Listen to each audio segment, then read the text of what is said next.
Taxpayers outraged that U.S. Treasury is spending up to $100 billion for Obama's. One can wonder if there is anyone left who has any confidence at all in the financial integrity of those handling government funds. Perhaps your local parks department or library district is free of corruption, but it doesn't take too much movement up the ladder to run into some rather ugly facts. And those facts are that money is spent on things for which it was not allocated, that much of the funds that are spent are poorly accounted for, and that the system is rife with fraud. This means that some groups are being cheated while others benefit at their expense. We just don't know the degree to which this is happening because federal bookkeeping is just that bad or corrupted. Billions vanish, leaving no trail. This can continue far longer than we might guess, but it cannot continue forever. One motivation for the fraud going on is political. For example, up to $100 billion paid to the U.S. Treasury from Fannie Mae and Freddie Mac has been diverted to prop up Obamacare. Barring this diversion of funds, one might reason that Mr. Obama's health care program would have fallen flat on its face. Regardless of the result, President Trump needs to bring this to an end immediately. In the face of congressional Republicans' failure to repeal Obamacare despite having a half-decade to brainstorm a repeal plan, President Donald Trump has since decided to attack the law through executive order.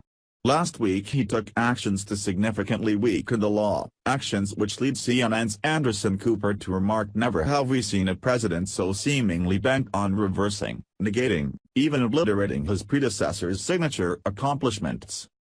Well, Mr. Cooper, never have we witnessed signature accomplishments of a president, such as those of Mr. Obama, that have been in such desperate need of being reversed, negated, and even obliterated.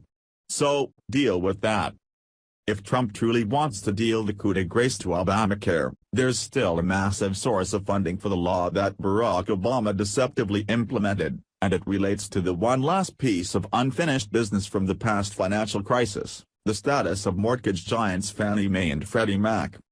The financial crisis of 2007-08 was the progenitor of all sorts of desperate and nefarious actions by officials to try to prevent the end of the world as they saw it. Fannie and Freddie were bailed out under the condition that bailout funds would be paid back to the government with interest as they became profitable. They did become profitable and did starting sending the profits to the Treasury. But the Obama administration then diverted those loan repayments to fund an entirely unrelated program, Obamacare. Our current Treasury Secretary Steve Mnuchin has already admitted what many had speculated, that the funds were being used to fund Obamacare.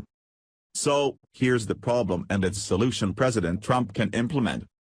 As a result of all their profits being confiscated, Fannie and Freddie can't hold any cash reserves of their own.